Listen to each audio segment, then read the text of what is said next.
Saints 365 is a passion project to glorify God and honor His saints. This project is based upon the book, The Lives of the Saints by Father Alban Butler.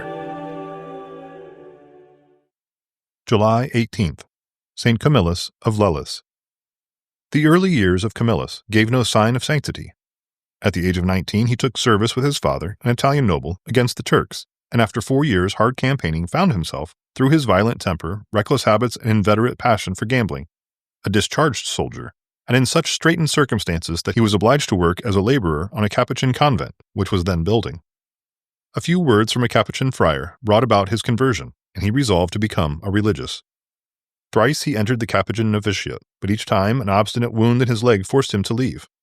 He repaired to Rome for medical treatment, and there took St. Philip as his confessor, and entered the hospital of St. Giacomo, of which he became, in time, the superintendent.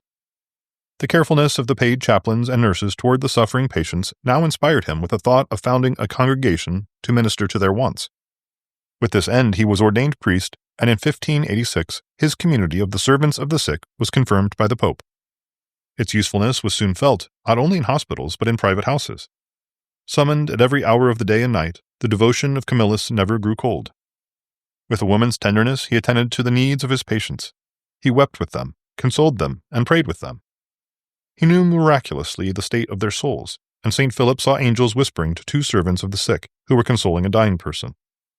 One day a sick man said to the saint, "Father, may I beg you to make up my bed? It is very hard." Camillus replied, "God forgive you, brother. You beg me? Don't you know yet that you are to command me, for I am your servant and slave?" Would to God, he would cry, that in the hour of my death one sigh or one blessing of these poor creatures might fall upon me. His prayer was heard.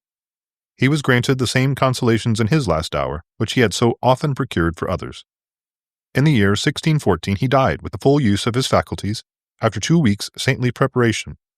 As the priest was reciting the words of the ritual, "May Jesus Christ appear to thee with a mild and joyful countenance." Reflection. St. Camillus venerated the sick as living images of Christ, and by ministering to them in this spirit, did penance for the sins of his youth, led a life precious in merit, and from a violent and quarrelsome soldier became a gentle and tender saint. St. Camillus of Lellis, pray for us. Saints 365 is narrated by Rob Roller, edited by Josh Bach, and produced by Our Local Parish Productions. Funding for this project is made possible by Catholic businesses. Please go to the business directory at ourlocalparish.com to support these generous businesses. Thank you for listening. God bless.